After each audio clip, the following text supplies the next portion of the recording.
सो hi guys, मैं ऐसे ज़्यादा आपके यूट्यूब चैनल पे स्वागत करता हूं।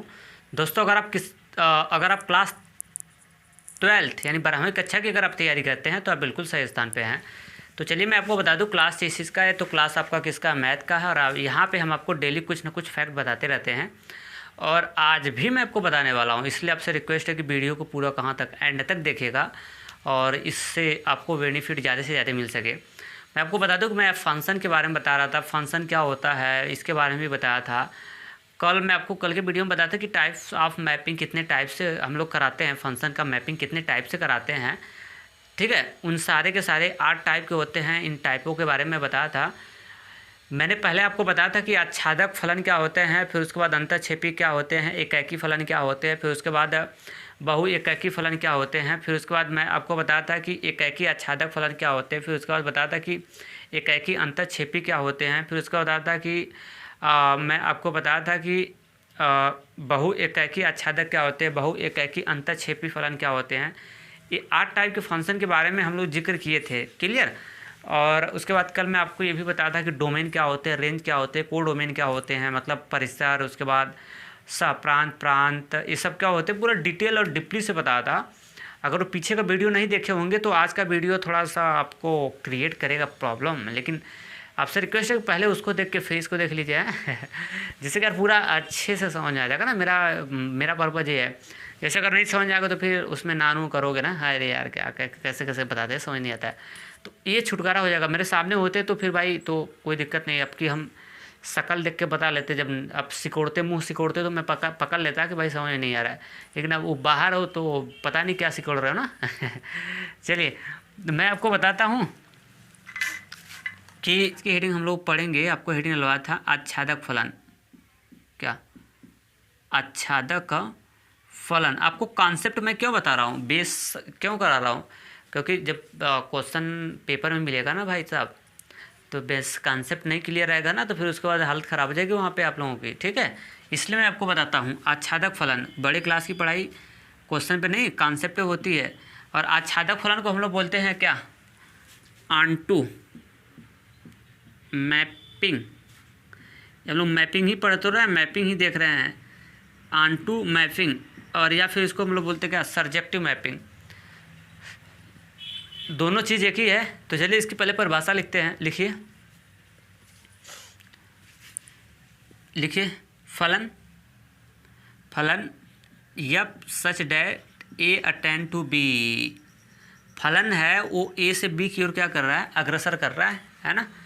लिखिए परिभाषा फलन, उसके बाद फलन लिखे है ना, उसके बाद लिखिएगा F such that A attend to B. F such that A attend to B को हम आच्छादक फलन तब कहेंगे जब समुच्चय बी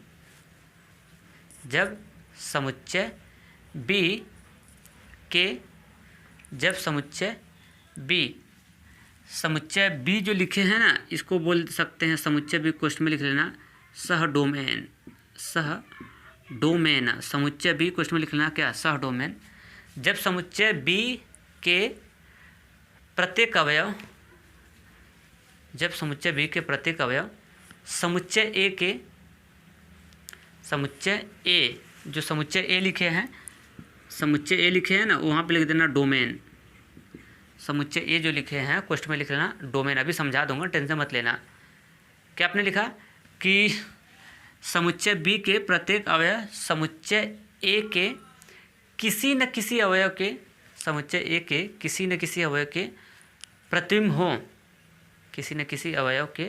प्रतिबिंब हो, तो इस प्रकार के फलन को हम आच्छादक फलन कहते हैं। उसके बाद आच्छादक फलन कहते हैं, हो गया। उसके नीचे लिख लीजिएगा, अभी समझा रहा हूँ, अब लिख लीजिएगा। पहले नीचे लिखिए एफ ए बराबर क्या, बी। और या फिर आर करके, अभी आपको बता रहा हूँ, या तो आर करके आप लिख सकते हैं कि क्या बोलते हैं, रेंज। यप का परास, यप का क्या रेंज परिसर या परास बराबर क्या, बी। बी क्या है, समुच्चय बी है। एफ का परास बराबर क्या, बी।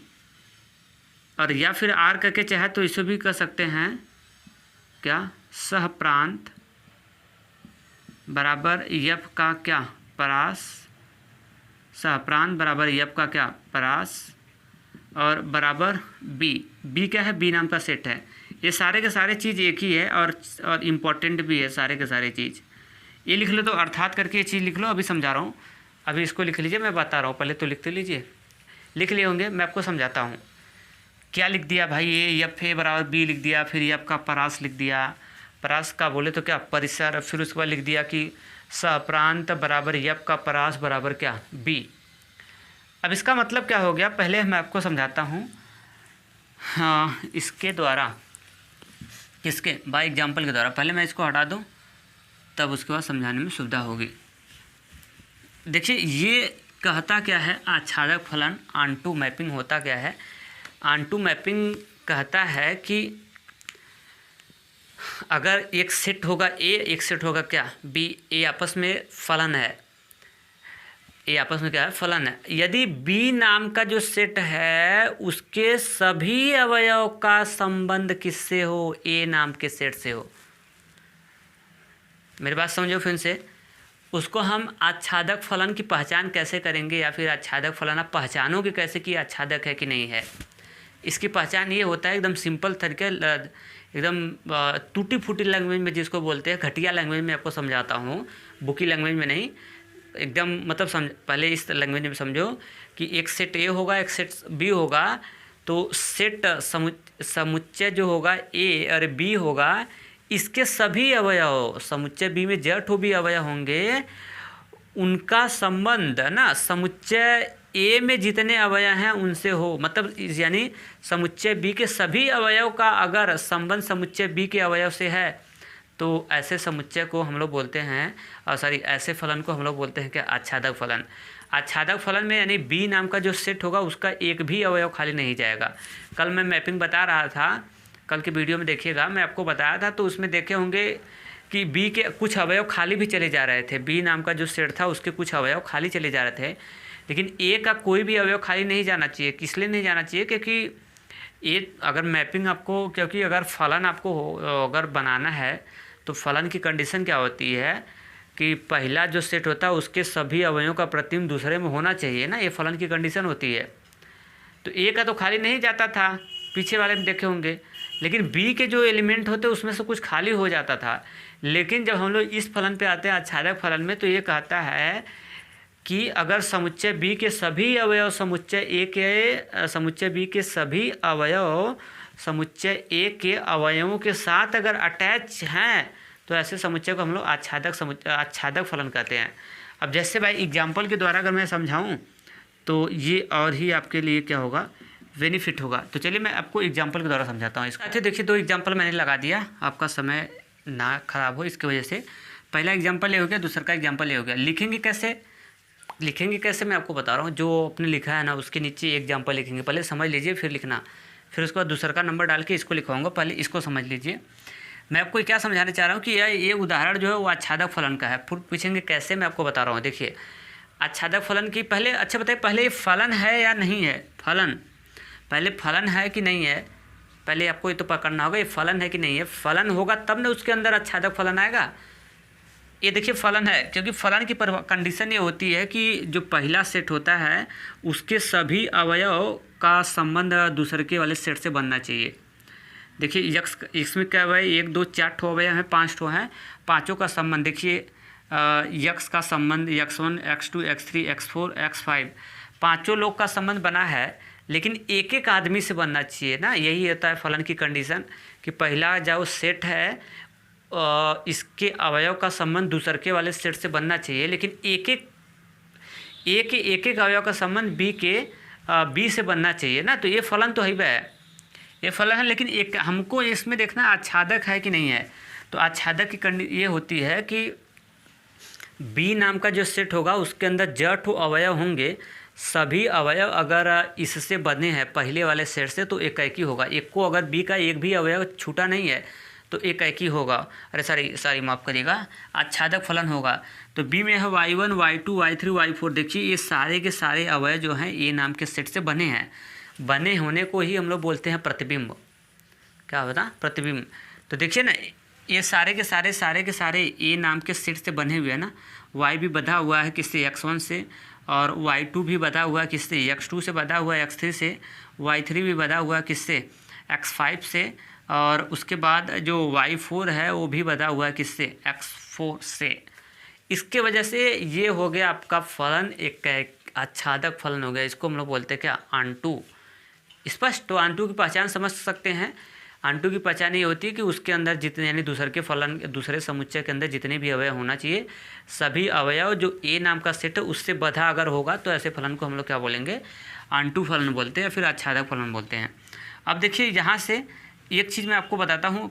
यहाँ से ये पेपर में अगर पूछ देता है इसका डोमेन बताओ, यहाँ से 3-4 पॉइंट आपको बता देता हूँ। डोमेन क्या निकालना होगा? उसका डोमेन अगर निकालना हो तो डोमेन क्या होता है? ए नाम का जो सेट होते हैं, ए नाम का जो, अगर मैं डोमेन की बात किया जाए तो ए नाम का जो सेट होते हैं उसके अवयव ही डोमेन बनते हैं। तो यहाँ से देखिए इसका डोमेन की बात किया जाए तो यहाँ से हो जाएगा x1 x2 x3 x4 और क्या हो जाएगा? x5। ये इसके डोमेन हो जाएंगे। और दूसर की बात किया जाए डोमेन के बाद एक होता है हम लोग का कोडोमेन जिसको हम लोग बोलते हैं सहप्रांत। डोमेन को प्रांत बोलते हैं। इसका कोडोमेन क्या होता है? मैं आपको बता दूं कि कोडोमेन क्या होता है। कोडोमेन वो होते हैं जो बी नाम का सेट होता है उसके सभी अवयव होते हैं, कोडोमेन होते हैं।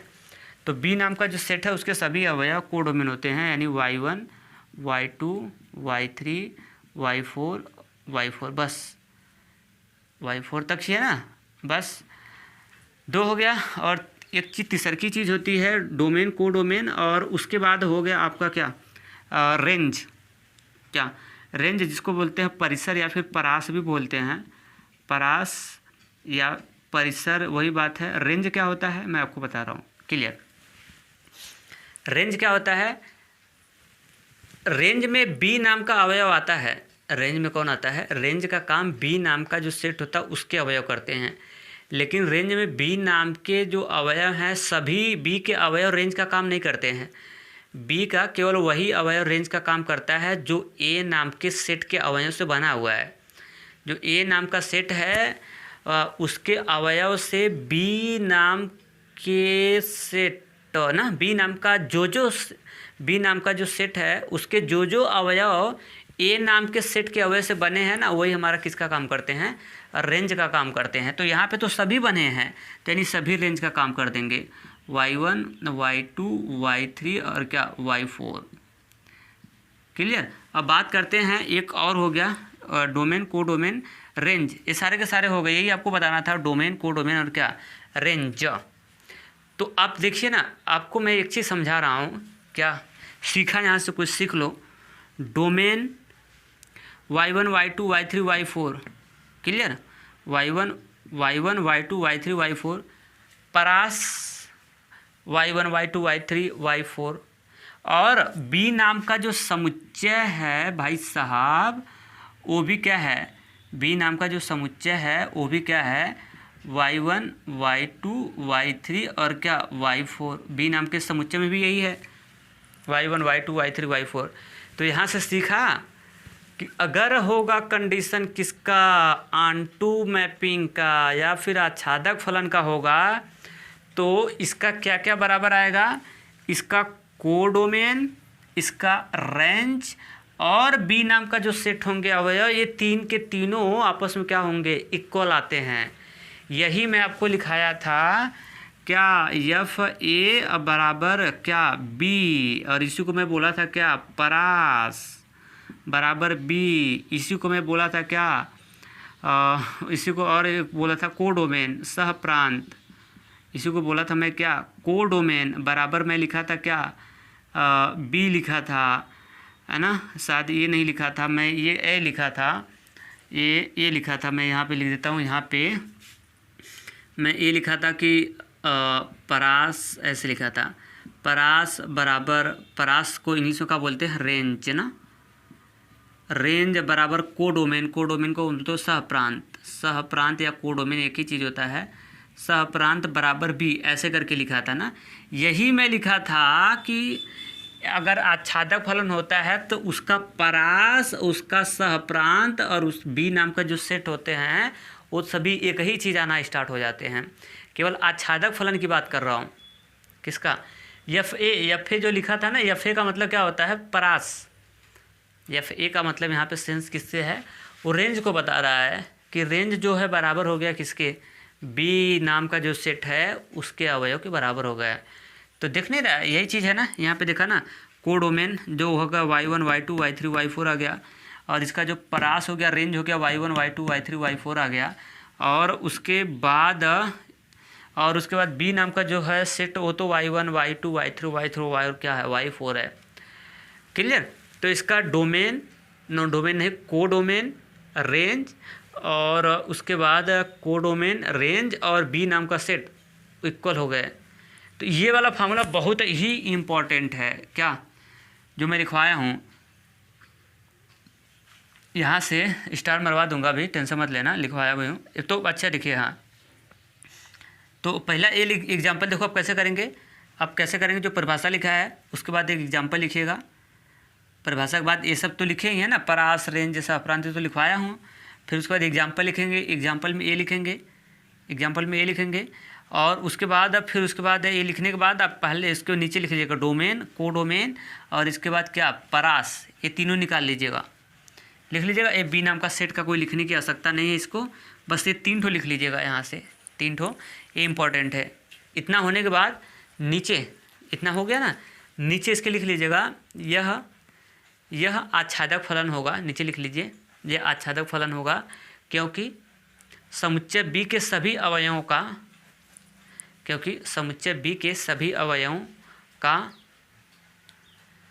समुच्चय बी के सभी अवयवों का संबंध समुच्चय ए से बना हुआ है, समुच्चय ए से बना हुआ है। तो ये पहला का हो गया।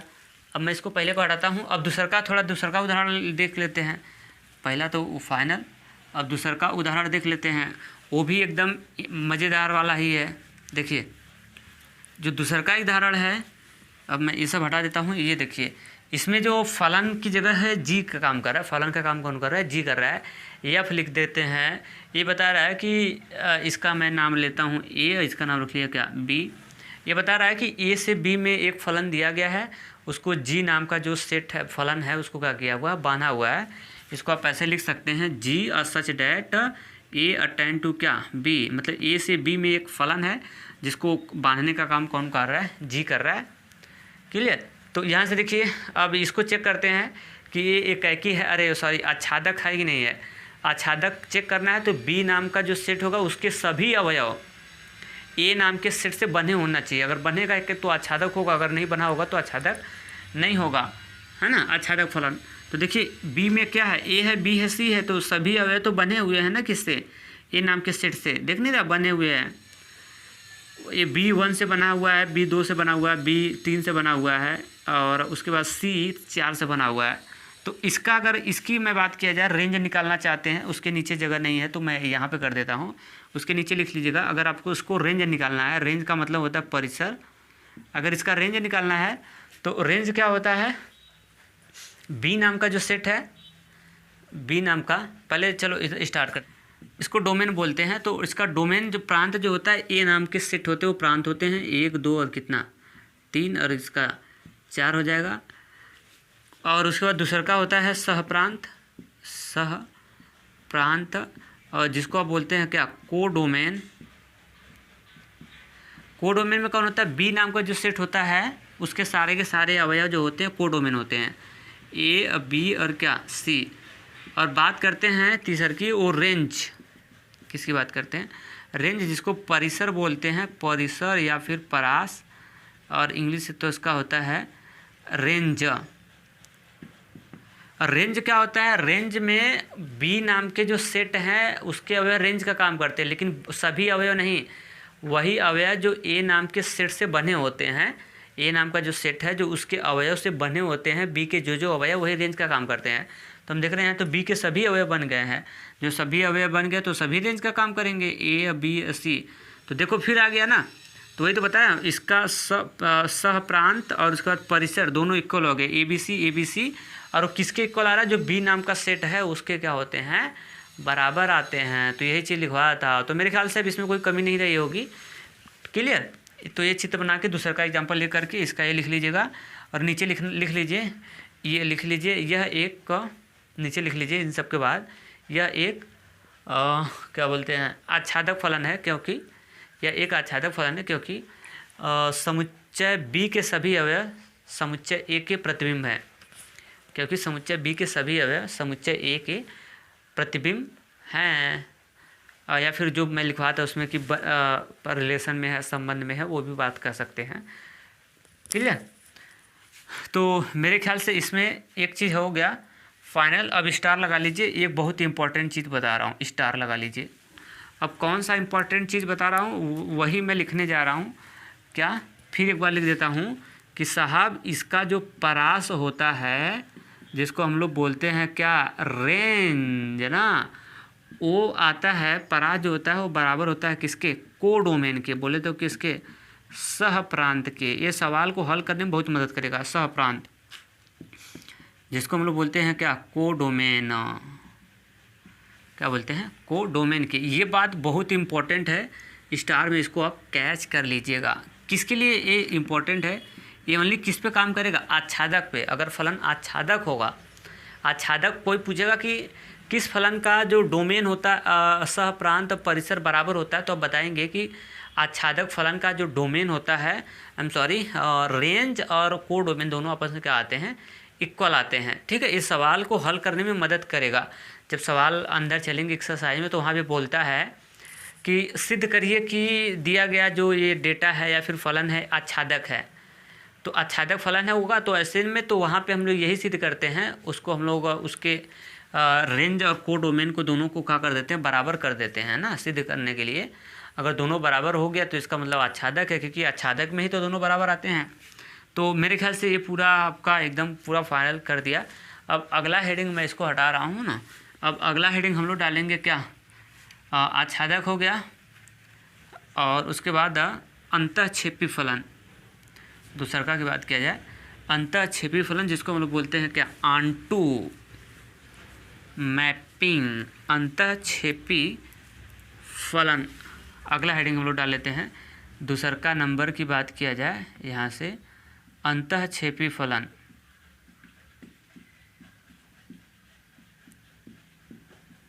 अंतःक्षेपी फलन।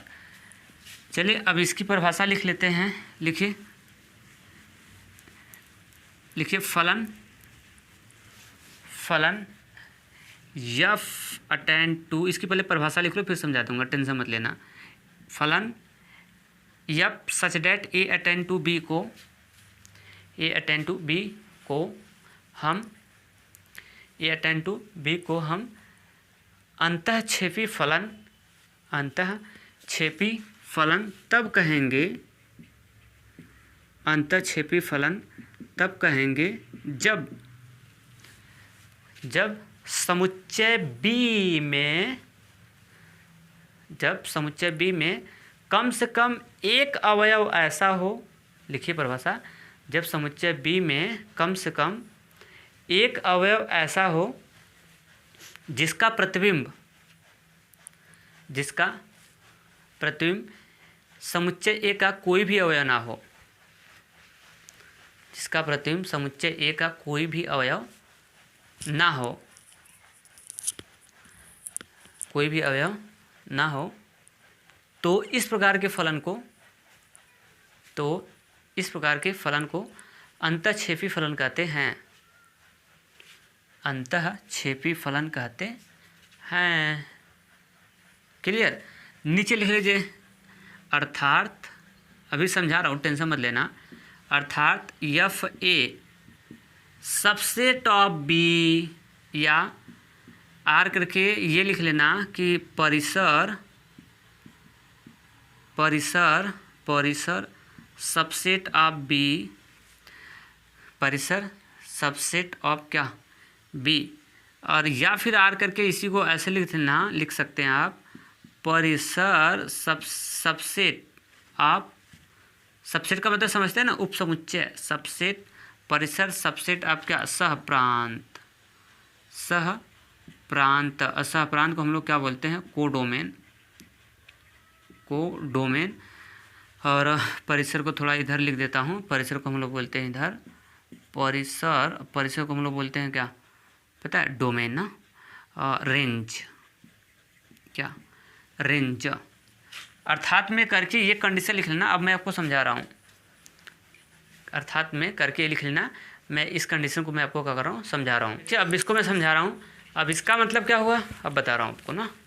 अब देखिए, जैसे ए और बी दो सेट हैं, एक ए है और एक क्या है, बी है। तो बी नाम का जो सेट है, इसमें कम से कम एक अवयव, कम से कम, अधिक से अधिक तो चाहे जेट हो सकते हैं, कम से कम अधिक से अधिक चाहे जेट हो सकते। सुनो मेरे, एक सेट ए हो गया, मेरी बात सुनो ध्यान से, एक सेट ए हो गया और एक सेट क्या हो गया, बी हो गया, दो सेट हो गया ना। तो सेट बी में जितने भी अवयव होंगे उनमें से कम एक अवयव ऐसा होना चाहिए कि जिसका प्रतिबिंब ना बने।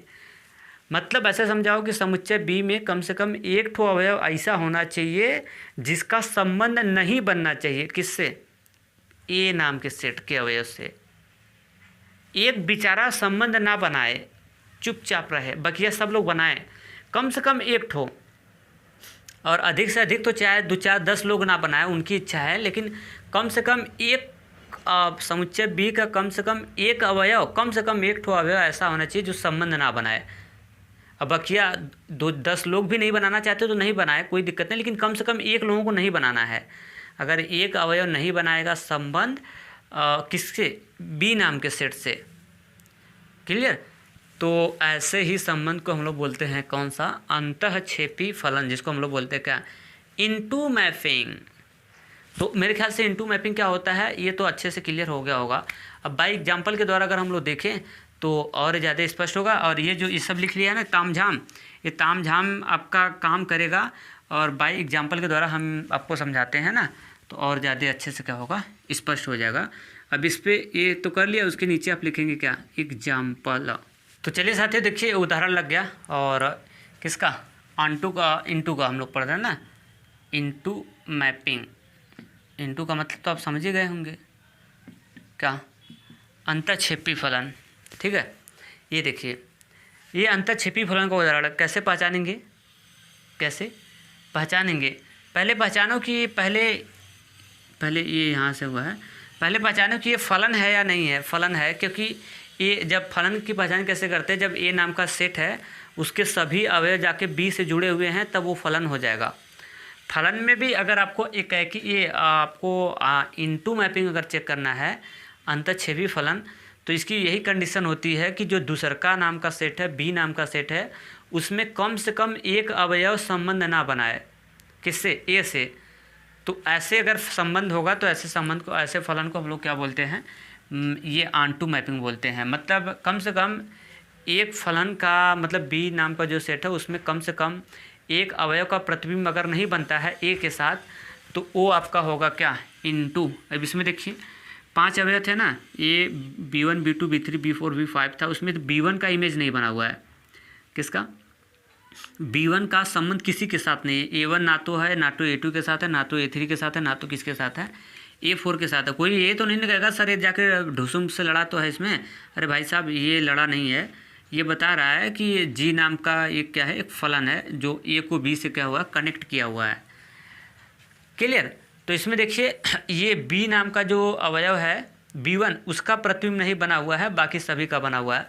तो कम से कम एक लोग का अगर इमेज नहीं बनेगा, बी नाम का जो दूसरा का सेट होगा उसमें कम से कम एक अवयव का प्रतिबिंब नहीं बनना चाहिए, तो ऐसे फलन को हम लोग बोलते हैं क्या, यही बोलते हैं अंतःक्षेपी। अब यहाँ से चलिए इसका हम लोग निकाल लेते हैं बैक टू बैक। नीचे लिखिएगा, नीचे मैं जगह नहीं, मैं इधर लिख देता हूँ कि नीचे लिख देता, चलो जगह तो होगा। पहला नंबर हम लोग निकाल लेते हैं इसका क्या, प्रांत। प्रांत को क्या बोलते हैं, डोमेन। अब इसका डोमेन क्या होगा, डोमेन क्या होता है, ए नाम का जो सेट होते हैं उसके सारे के सारे अवयव डोमेन बनते हैं। तो यहाँ से हो जाएगा क्या, A1 अकामा क्या, A2 अकामा क्या, A3 अकामा क्या, A4, ये हो जाएगा आपका क्या, डोमेन। और पहला डोमेन और दूसरा की बात हम लोग करते हैं रेंज।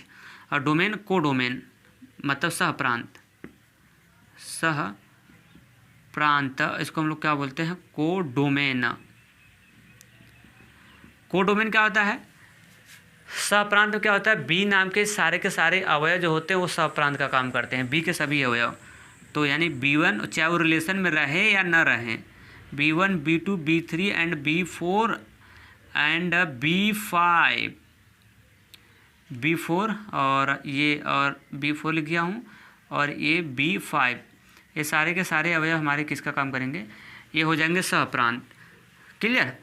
अब बात करते हैं हम लोग, एक और लिख देता हूँ इधर, परिसर, तीसरा का नंबर निकाल लीजिएगा, परिसर। अब परिसर को हम लोग बोलते हैं क्या, रेंज ना, रेंज। अब बताइएगा परिसर क्या होता है। परिसर की बात किया जाए तो परिसर का काम जो करता है वो बी नाम का सेट के जो अवयव हैं वही परिसर का काम करते हैं, लेकिन सभी अवयव नहीं, वही अवयव जो ए के साथ बने होते हैं वही अवयव हमारे परिसर का काम करते हैं। तो परिसर का काम कौन करेगा, ये B2 B3 B4 और कौन, B5, ये हमारे परिसर का काम करेंगे, B1 B2 B3 B4 और B5। क्लियर। तो अब इस बार देखिए जो परिसर आ रहा है वो जो B नाम का सेट है, परिसर जो हमारा आ रहा है जो B नाम का सेट है उससे कम आ रहा है इस बार, और अगली बार जो आ रहा था वो बराबर आ रहा था, इस बार कम आ रहा है। सही है ना। देखिए क्योंकि वही अवयव, एक अवयव का कम से कम एक अवयव का संबंध बनेगा ही नहीं, है ना, अगर रिलेशन में रहेगा नहीं, प्रतिबिंब नहीं बनेगा, तो मतलब वो हम देख रहे हैं कि कम ही आ रहा है। कौन कम हो रहा है, B1 नहीं आ रहा है, तो यानी B नाम का सेट जो है वो बड़ा इस बार हो गया और उसका रेंज क्या आ रहा है, छोटा आ रहा है। तो जब रेंज छोटा हो जाए, B नाम का सेट बड़ा हो जाए, तो उसी को तो हम लोग बोलते हैं क्या, सबसेट। तो यहाँ पे दिख नहीं रहा है कि जो परिसर है वो सबसेट है किसका, B का, या फिर कह सकते हैं कि जो परिसर है वो सबसेट है किसका, कोडोमेन का, क्योंकि कोडोमेन वही B वाले अवयव होते हैं, B के सभी अवयव। तो वही बतिया आपको स्टार में करवाया हूँ, ये लिखवाया था कि FA सबसेट ऑफ B, या फिर इसी को मैं बोला था कि जो परिसर है वो सबसेट है किसका, B का, या फिर इसी को बोला था कि जो परिसर होगा वो सबसेट होगा किसका, कोडोमेन का। किसका, कोडोमेन का। तो दिख नहीं रहा है, कोडोमेन का सबसेट है क्या, परिसर। कहेंगे सर कैसे, तो भाई साहब अभी दिखा रहा हूँ, देखिए हमारा परिसर में क्या क्या आया है, B2 B3 B4 और B क्या आया है, 5 आया, यही ना आया है।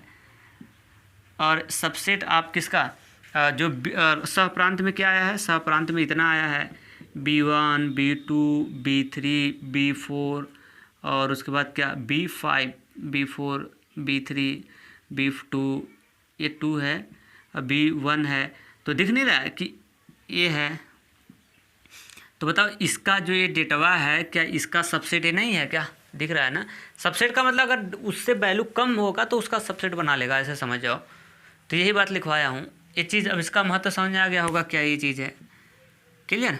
तो ये इमेज क्या करेंगे, पहला जो परिभाषा कराया हूँ उसके नीचे इमेज बनाएंगे, इसका डोमेन कोडोमेन और रेंज ये तीनों लिख लेंगे। रेंज कहाँ निकाला हूँ भाई साहब, इधर, ये तीनों लिख देंगे, बाकी तामझाम आपको नहीं लिखना है ये सब।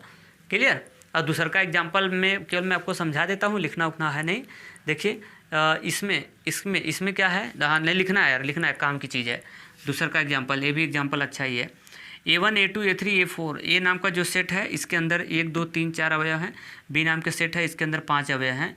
तो इसकी पर B में कम से कम एक अवयव का नहीं बनना चाहिए, कम से कम एक, और अधिक से अधिक तो चाहे जितने लोग का ना बने, एक आदमी का संबंध नहीं होना चाहिए। ठीक है। तो इसमें देखिए कितने किसका नहीं हुआ, एक B2 का संबंध नहीं बना हुआ है और एक किसका B5 का नहीं बना हुआ है। तो एक कम से कम एक का तो नहीं ना बना हुआ है, एक का तो नहीं ना बना हुआ है कम से कम। ठीक है। एक से अधिक लोगों का बने चाहे ना बने उससे मतलब नहीं, कम से कम मिनिमम में एक का नहीं बनना चाहिए। तो ऐसे फलन को हम लोग बोलेंगे, ये भी एग्जाम्पल है किसका, ऑनटू मैपिंग का, किसका सॉरी इनटू मैपिंग का ये उदाहरण है। क्लियर। अब इसका डोमेन कोडोमेन और रेंज तो आप निकाल ही सकते हैं, इसमें तो कोई शक की है बात नहीं। अब तो बता दिया हूँ, सिखा दिया हूँ। तो मैं आपको बता रहा हूँ कि टाइम इसलिए ले रहा हूँ, मुझे कि मैं आपको पूरा रियलिटी जो है वो आपको सिखा पाऊँ। अब 2 मिनट में अगर 5 मिनट में बताऊँगा तो बताओ मैं कितना समझाऊँगा, कितना सिखाऊँगा, कितना क्या करूँगा ना, उसमें नहीं हो पाएगा, है ना। देखो आपको यूट्यूब पे ढेर सारे वीडियो मिल जाएंगे, 5 मिनट में ख़त्म कर देगा, तो ख़त्म करने तो मुझे भी ख़त्म कर देंगे, लेकिन यार मैं नहीं चाहता हूँ कि आधे अधूरे ज्ञान को शेयर करूँ, ठीक है। तो इसमें पहला नंबर निकाल लेते हैं, दूसरा का नंबर निकाल लेते हैं और तीसरा का नंबर निकाल लेते हैं। चलो डोमेन पहला निकाल लेते हैं। प्रांत जिसको बोलते हैं आप, प्रांत जिसको बोलते हैं क्या, डोमेन। प्रांत ए नाम का जो सेट होगा डोमेन का काम करेगा, यानी A1 A2 A3 और A4, बस 4 ही है ना। हाँ, अब बी नाम का जो सेट होगा वो सह डोमेन का काम करेगा, सह डोमेन, जिसको हम लोग बोलते हैं कोडोमेन।